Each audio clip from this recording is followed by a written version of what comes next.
देर रात हो चुकी थी। जिस तरह आसमान तारों से जगमगा रहा था, उसी तरह से शहर भी रंग बिरंगे बत्तियों से जगमगा रहा था। रात हो या दिन, कोई भी समय हो, अस्पताल में हमेशा चहल पहल रहती है। सब अपने अपने कामों में व्यस्त थे। नर्स, डॉक्टर सब अपने अपने पेशेंट को संभाल रहे थे। मोमल डिनर करके अब्राहम के बाजू में सर रखकर आराम से सो रही थी। अब्राहम ने अंकल हैरी को फोन करके बता दिया था कि सिमोन इस अस्पताल में है, वह आ जाए, उसके पास तो अच्छा रहेगा। उसे सिमोन पर शक हो रहा था कि उसमें कुछ तो जरूर गड़बड़ है। उसने मोमल के बालों को सहलाते हुए उसे सुला तो दिया था, लेकिन वो खुद सो नहीं पा रहा था। उसे सिमोन का हुलिया देखकर अजीब महसूस हुआ था, इसलिए मन में अलग सी उलझन चलने लगी।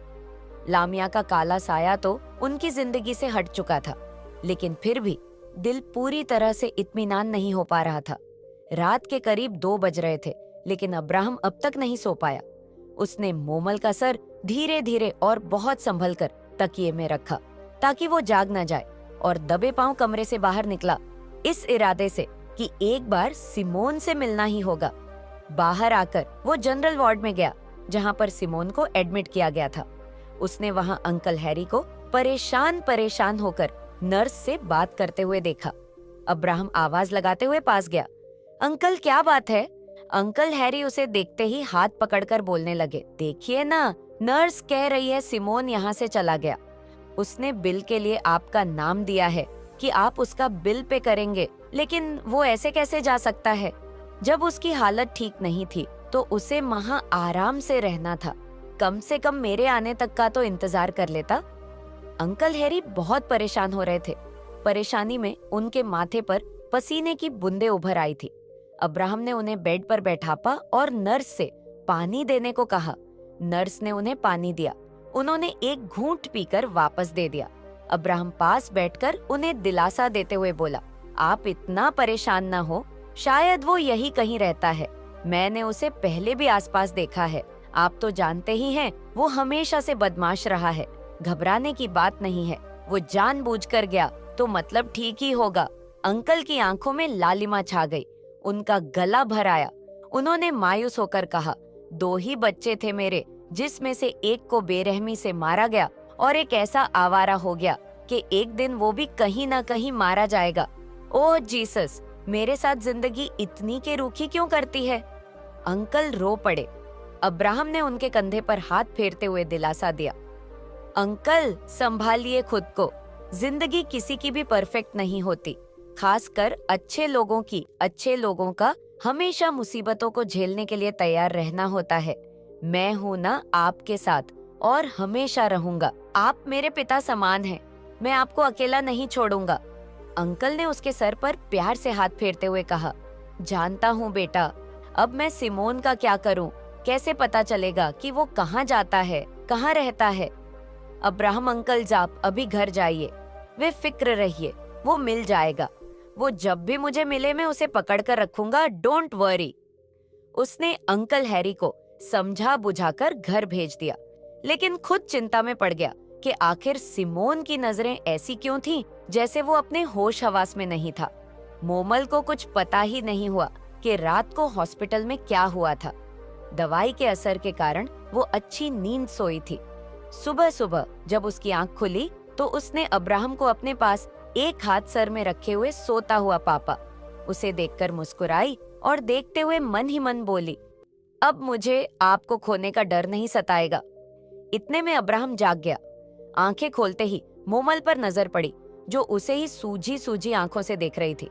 अचानक उसे ऐसे देखते हुए देखा तो चौंक गया और हड़बड़ाकर उठकर बैठ गया। मोमल भी धीरे धीरे उठी और हंसते हुए बोली, आप मुझे देखकर डर गए क्या? मैं इतनी डरावनी दिख रही हूँ? अब्राहम भारी आवाज में बोला, नहीं नहीं, तुम तो हमेशा प्यारी ही लगती हो, लेकिन ऐसे घूर रही थी मुझे, इसलिए चौंक गया। सुबह हो गई क्या? मैं तुम्हारे डिस्चार्ज के लिए कहकर आता हूँ। मोमल हम्मा अब्राहम ने जाकर सिमोन का भी बिल पे किया और मोमल को लेकर घर जाने लगा। रास्ते में उसे बड़ी भाभी का कॉल आपा। उसने फोन स्पीकर में रखा और ड्राइव करते हुए कॉल का जवाब दिया। गुड मॉर्निंग भाभी। भाभी ने कहा, गुड मॉर्निंग। मोमल कैसी है? तुम लोग घर आ रहे हो क्या? अब्राहम ने जवाब दिया। मोमल अब काफी बेहतर है और हम लोग कॉटेज जा रहे हैं। भाभी, आपको मैंने कहा था ना कि पहले आप लोग मोमल के घर रिश्ता लेकर जाइए, शादी की एक तारीख तय कीजिए, फिर मैं घर आऊंगा और शादी के बाद 1-2 दिन तक हम लोग घर पर ही रहेंगे। भाभी ने कहा, हाँ ठीक है, मैं समझ रही हूँ, लेकिन शादी जल्दी करनी पड़ेगी तुम्हें, क्योंकि हम लोग वापस जर्मनी चले जाएंगे। जब तक हम लोग हैं, तब तक तुम दोनों हमारे साथ ही रहते तो अच्छा होता। अब्राहम, हाँ भाभी, लेकिन पहले मोमल के घर में शादी की बात कीजिए और जैसे मैंने कहा था वैसे ही कीजिएगा। भाभी ने ठीक है कहकर फोन रख दिया। मोमल ने कहा, जैसा कहा था मतलब? कैसे बात करने को कहा था आपने? अब्राहम, मैंने बस कहा कि तुम्हारे घर में शादी की बात करे और ये कहे कि हम बहुत सिंपल तरीके से शादी करेंगे ताकि वे लोग ज्यादा परेशान ना हो और तैयारी करने के लिए ज्यादा समय की मांग ना करें। मोमल, हम अब तक रैन ने दीदी और मम्मा को बता दिया होगा हमारे बारे में। कल दोपहर में दीदी का कॉल जाया था। वैसे तो कुछ पूछा नहीं उन्होंने, लेकिन कहा कि अब कोई अच्छा सा लड़का देखकर शादी कर लो। मैं उन्हें बता नहीं पाई कि मैं एक अच्छा सा लड़का से शादी कर चुकी हूँ। अब्राहम हंसकर, अच्छा कोई बात नहीं, तुम्हारे लिए सब खुश होंगे क्योंकि मैं तुम्हें खुश रखूंगा। तुम खुश तो सब खुशा मोमल हो, सही कहा आपनो। बातें करते हुए वो दोनों घर पहुंचे। मोमल कार से उतरकर खुशी खुशी जा रही थी कि घर के ठीक पास वाले गुलमोहर के पेड़ पर उसने किसी को फांसी पर लटकते देखा। अचानक से उसके कदम रुक गए और आंखें फटी की फटी रह गई। उसके होश तब उड़ गए और दिमाग सुन्न पड़ गया जब उसने देखा कि वो लटकती हुई लाश सिमोन की है। उसे देखते देखते उसे चक्कर आ गया और बेसुध गिरने लगी। कार पार्क करके पीछे से आ रहे अब्राहम ने उसे पीछे की ओर गिरते देखा तो पूरी तेजी के साथ दौड़ा आया और उसे गिरने से थाम लिया। एक पल में खुशियां भंग हो गई। उसे मालूम नहीं था कि अब मोमल को अचानक क्या हो गया। उसने जल्दी में उसे उठाया और अंदर ले जाकर सोफे पर लिटाया। पानी के छींटे मारे। कुछ देर में उसे होश आया। होश आते ही अब्राहम का हाथ मजबूती से पकड़कर सहमी हुई बोलने लगी, सिमोन, सिमोन पेड़ से लटका हुआ है, उसने फांसी लगा ली है, वो मर गया है अब्राहम। उसकी आंखें बाहर निकली हुई थी, जीभ मुंह से बाहर निकला हुआ था। वो हमारे घर के बाहर वाले पेड़ में ही लटका हुआ है। अब्राहम ने उसे गले लगाकर शांत करते हुए कहा, शांत हो जाओ मोमो, शांत हो जाओ, मैं देखता हूँ, तुम घबराओ मत, कुछ नहीं होगा, मैं देखता हूँ, ओके, तुम यही रहो। अब्राहम ने दौड़ते हुए बाहर निकलकर पेड़ की ओर देखा, लेकिन हैरानी की बात यह थी कि वहां कोई फांसी पर नहीं लटका था। अब्राहम ने बार बार ठीक से देखने को कोशिश की, लेकिन उसे कुछ दिखाई नहीं दिया। वापस घर आकर बोला, मोमो, बाहर पेड़ पर तो कुछ भी नहीं है, तुमने सच में वहीं देखा? मोमल हैरानी से बाहर की ओर दौड़ी। पीछे पीछे अब्राहम भी आया। मोमल पेड़ पर अचंभित होकर देख रही थी। उसे अब वहां कुछ नजर नहीं आ रहा था। वो बहुत उलझ गई। उसने उंगली से इशारे करके तेज तेज सांसें लेते हुए कहा, मैंने यही देखा था, मैंने सच में देखा था, वो सिमोन ही था, वो यही था, आप समझ रहे हैं ना? अब्राहम ने उसे पकड़कर वापस अंदर ले जाते हुए कहा, हाँ मैं समझ रहा हूँ, तुम शांत हो जाओ, तुम्हें आराम की जरूरत है। मैं पता करता हूँ कि सिमोन कहाँ है और उसमें आखिर क्या गड़बड़ है। मैंने भी उसे 2 बार देखा, जिसमें ठो बहुत अजीब दिख रहा था। तुम फिक्र मत करो, मैं पता लगाता हूँ। मोमल की सांसें तेज थी। उसकी नजरों से सिमोन के वो बिखरे हुए बाल और भयानक आंख और जीभ, बाहर निकला हुआ चेहरा हट ही नहीं रहा था। उसका पूरा जिस्म कांप रहा था। उसकी खुशियां एक पल में चूर हो गई, क्यों कि जो इस समय उसने देखा वो कोई नॉर्मल बात नहीं थी। एक बार दिखाकर गायब होने का मतलब वो अच्छी तरह समझ रही थी कि ये सिमोन तो है नहीं, लेकिन कोई शैतानी ताकत जरूर है जो पहले से उनके ऊपर मुसीबत बनकर हावी हो चुकी थी। अब सवाल ये था कि क्या सिमोन सच में मर चुका है, और अगर मरा गया है तो उसकी मौत कैसे हुई और किसने मारा है। सुबह के 9 बज रहे थे। अब्राहम ने यूनिवर्सिटी में मोमल के लिए मेडिकल लीव की एप्लीकेशन दे दी और खुद के लिए भी छुट्टी के लिए अर्जी डाल दी, क्योंकि मोमल एक तो जख्मी है और दूसरी तरफ वो पेड़ से सिमोन की लटकती हुई लाश देखकर डरी हुई है। उसका दिल व दिमाग शांत नहीं हो रहा था। उसे इस हाल में वो अकेले छोड़कर काम पर नहीं जा सकता था। वो हॉल में सर पकड़कर बैठी थी। अब्राहम उसके लिए चाय बनाकर लाया। कप आगे बढ़ाते हुए उसने कहा, मैंने डेनियल को सिमोन के लापता होने की रिपोर्ट दर्ज कराने को कहा दिया है। वो उसे जल्द जिंदा या मुर्दा ढूंढ निकालेगा। तुम फिक्र मत करो, वो एक बेहतरीन ऑफिसर है।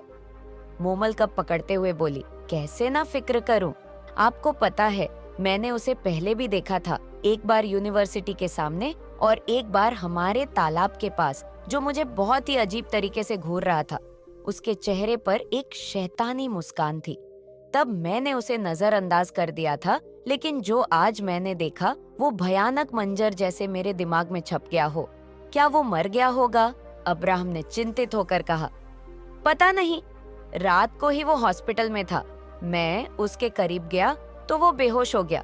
फिर उसे एडमिट किया गया, लेकिन आधी रात को वो वहां से चला गया था। कुछ समझ नहीं आ रहा है कि उसके साथ क्या गड़बड़ है और हमसे क्या कनेक्शन है। दरवाजे की बेल बजी। अब्राहम ये कहते हुए उठा कि मैं देखता हूँ कौन है। दरवाजे के बाहर नीलम और साहिल खड़े थे। साहिल और नीलम ने उसे देखते ही गुड मॉर्निंग कहा। अब्राहम ने उन्हें अंदर आने के लिए कहा। मोमल नीलम को देखकर खुश हो गई और उठकर गले लगाया। नीलम और साहिल ने पहले उन दोनों को शादी की मुबारकबाद दी, फिर मोमल के जख्मों को देखते हुए बोली, क्या हो गया तुम्हें? हमने सुना कि तुमने मेडिकल लीव लिया है, इसलिए क्लास बंक करके आ गए। वो भूल गई थी कि उसके सबसे स्ट्रिक्ट टीचर अब्राहम यही बैठा है।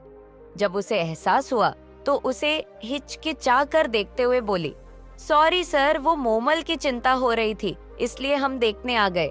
मैंने पहले कभी क्लास बंक नहीं किया और आगे भी नहीं करूंगी, प्रॉमिस। अब्राहम ने मुस्कुराकर कहा, कोई बात नहीं, थोड़ा ज्यादा पढ़ाई करके रिकवर कर लेना। अब्राहम साहिल को उसके लॉन में लगे पौधे दिखने लगा और उनकी खूबियां खराबियां बताने लगा, जैसे वो क्लास में बताया करता है। मोमल और नीलम ने बहुत सारी बातें की। इन दिनों उनके जिंदगी में क्या चल रहा है वो सब भी बताया। वो दोनों जब तक वहां रहे, मोमल को अच्छा लग रहा था। इस डर के माहौल में उसे ज्यादा लोगों के बीच ही अच्छा लगता, जबकि वो हमेशा अकेले रहना पसंद करती थी। लेकिन अब हालत ऐसे थे कि कोई एक भी साथ होता तो उसका दिल करता कि बस वो कहीं ना जाए, इसलिए वो अब्राहम को भी कहीं जाने देने के लिए राजी नहीं होती। यहाँ तक कि जब वो बाथरूम जाता तो बाहर ही इंतजार में खड़ी रहती। अब्राहम ने एक बार खुद सिमोन को ढूंढने जाने की बात कही, लेकिन मोमल राजी नहीं हुई और इसी तरह उनका दिन गुजर गया। रात के समय वो सिकुड़कर अपने बिस्तर पर बैठी थी। अब्राहम ने अपना कुछ पढ़ाई लिखाई का काम खत्म करके उसके पास बैठा। जेब से सफेद मोती का माला निकालकर उसके हाथ में पहना दिया और उसके बालों पर हाथ फेरते हुए कहा, मुझे लगा था कि अब इसकी जरूरत नहीं है, लेकिन हम अनजान थे कि लामिया के अलावा भी हम पर किसी की बुरी नजर लगी है। इसे अभी पहने रहो जब तक कुछ कंफर्म नहीं होता, मोमल मासूमियत से देखते हुए बोली। और आप, खतरा तो आप पर भी है अब्राहम। वो तुम्हें दिखा है तो शायद खतरा तुम्हें है। मुझे तो पहले खतरा रहता था, लेकिन मैं अभी कोई बुरी शक्ति महसूस नहीं कर रहा हूँ। तुम्हारी हिफाजत सबसे पहले है, चाहे मुझे खतरा ही क्यों ना हो मोमल। तो फिर आपको हर वक्त मेरे साथ ही रहना होगा। अच्छा ये बताइए, डैड की वसीयत का क्या हुआ? परेशानियों में मैं पूछना ही भूल गई। अब्राहम ने बताया, डैड ने हम तीनों भाइयों को प्रॉपर्टी का बराबर हिस्सा दिया है। उन्हें पता था कि मैं कंपनी कभी ज्वाइन नहीं करूंगा, इसलिए उन्होंने कंपनी के शेयर्स मेरे बच्चों को दिया है। मतलब डैड को यकीन था कि मैं कभी ना कभी शादी करूंगा और मेरे बच्चे भी होंगे, या फिर उन्हें लगा होगा कि इस वसीयत के वजह से मैं शादी जरूर कर लूंगा। अगर हमने लूना को ऑफिशियली अडॉप्ट किया तो वो मेरी पहली वारिस होगी। मोमल, डैड ने और भी पोते पोतियों को भी कंपनी में शेयर्स दिए हैं क्या? अब्राहम, नहीं, वो मेरे हिस्से के शेयर्स है जो उन्होंने मेरे बच्चों को दिया है। बाकी मेरे भाइयों के नाम पर है, मोमल ने शर्माकर कहा। अभी तो बच्चे दुनिया तो क्या पेट में भी नहीं आए और उनके दादा ने उनका फ्यूचर तैयार कर दिया।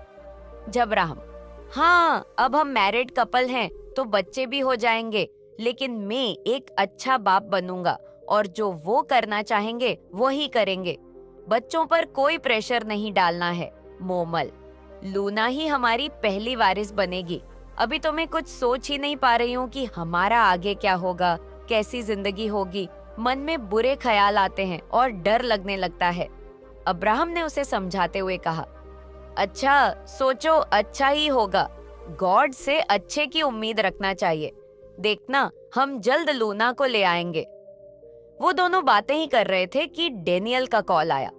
अब्राहम ने फोन उठाया तो उसने उधर से कहा, अब्राहम, हमने सिमोन को ढूंढ लिया है।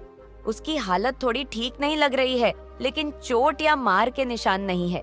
उसे छोड़ दें या लेने आओगे? अब्राहम ने मोमल की ओर देखते हुए कहा, देखो, अभी तो देर रात हो गई है और मैं मोमो को अकेले छोड़कर जा भी नहीं सकता। क्या तुम उसे रात भर लॉकअप में रख सकते हो? डेनियल ने सोचते हुए कहा, ठीक है, मैं कोई ना कोई बहाना लगाकर उसे रख लेता हूँ। वैसे भी ऐसा लगता है वो नशे में है। अब्राहम, थैंक यू यार, तुमने बहुत हेल्प की। डेनियल, बैंक क्यों नहीं, तेरे अजीब व गरीब प्लांट्स चाहिए मुझे। मेरी गर्लफ्रेंड नेचर लवर है, उसे गिफ्ट देकर खुश करूंगा। अब्राहम हंसते हुए, ओके, ले लेना।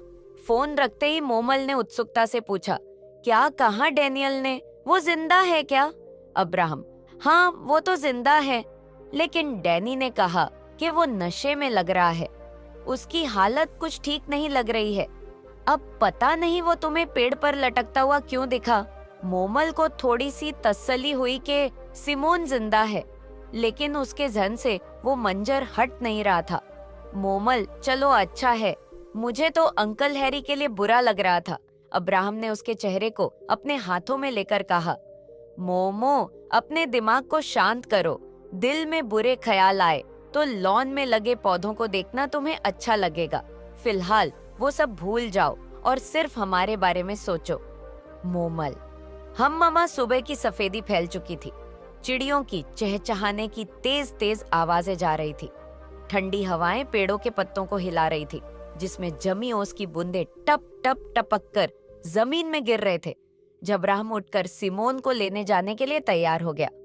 मोमल आंखा मलती हुई उठी और बच्चों की तरह बोली, आप कहाँ जा रहे हैं? मुझे भी जाना है। मैं अकेली नहीं रहूंगी घर में।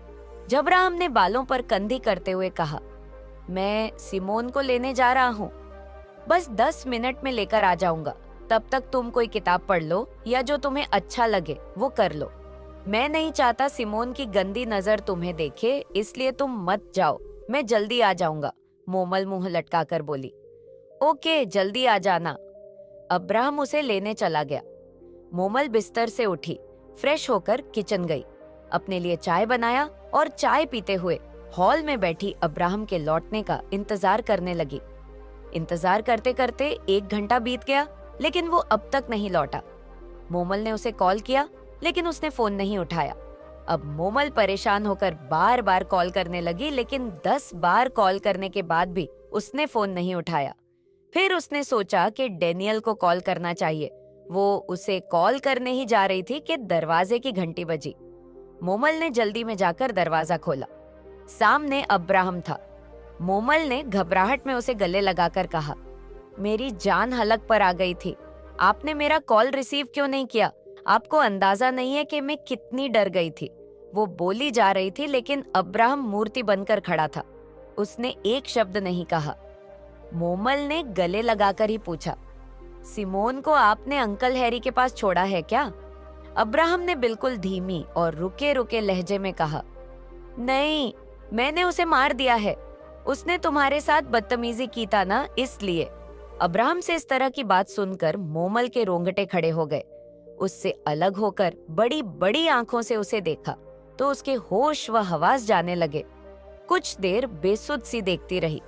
जो अब्राहम उसके सामने खड़ा था, ये वो नहीं लग रहा था जो सुबह घर से निकला था। इसके आंखों में लालिमा छाई हुई थी और पलकें आधी ढलकी हुई सी और होंठ सफेद पड़े थे। उसकी आंखें बिना पलकें झपकाए मोमल को टकटकी लगाकर देख रही थी। इसी तरह देखते देखते उसके चेहरे पर हल्की सी मुस्कान आ गई और दबे आवाज में कहा, मेरी मोमल, सिर्फ मेरी मोमल, तुम मेरा ही इंतजार कर रही थी ना? मोमल का जैसे दिमाग सुन्न पड़ रहा था। उसे पूरा शक हो गया कि ये अब्राहम नहीं है, उस पर किसी की आत्मा हावी है। उसने अपने कदम पीछे लेते हुए कहा, अब्राहम प्लीज ऐसे मत कीजिए, आप मुझे डरा रहे हैं। अब्राहम, ये आप ही है ना? अब्राहम ने एक एक कदम आगे बढ़ाते हुए गुस्से में फुफकार मारते हुए कहा, अब्राहम, हाँ, अब्राहम के लिए तुम रो रही हो। तुम अब्राहम की नहीं, मेरी हो, निक्कू की मोमल हो। अब्राहम हमारे बीच कब आ गया? ये कहते हुए उसके आंखों से आंसू भी टपक रहे थे और आंखों में गुस्से की लालिमा भी छाई हुई थी। मोमल के हाथ में सफेद मोती था, लेकिन उसका इस पर कोई असर नहीं था। अब्राहम के शरीर में वो आत्मा उसके करीब कदम बढ़ा रहा था। मोमल बेहद डरी सहमी आंखों में आंसू लेकर पीछे हट रही थी। उसे कुछ समझ नहीं आ रहा था कि उसे अब क्या करना चाहिए और क्या नहीं। वो खुले हुए दरवाजे की ओर तेजी से भागी और बाहर से दरवाजा लॉक करके भागने लगी। बाहर कार खड़ी थी और उसमें चाबी भी लगी हुई थी। वो कार में बैठी और सीधा चर्च की ओर तेजी से चलाते हुए गई। उसके दिल व दिमाग में भूचाल आया हुआ था। उसका दिल फट रहा था। रोते रोते गाड़ी चला रही थी। अगला भाग जल्द ही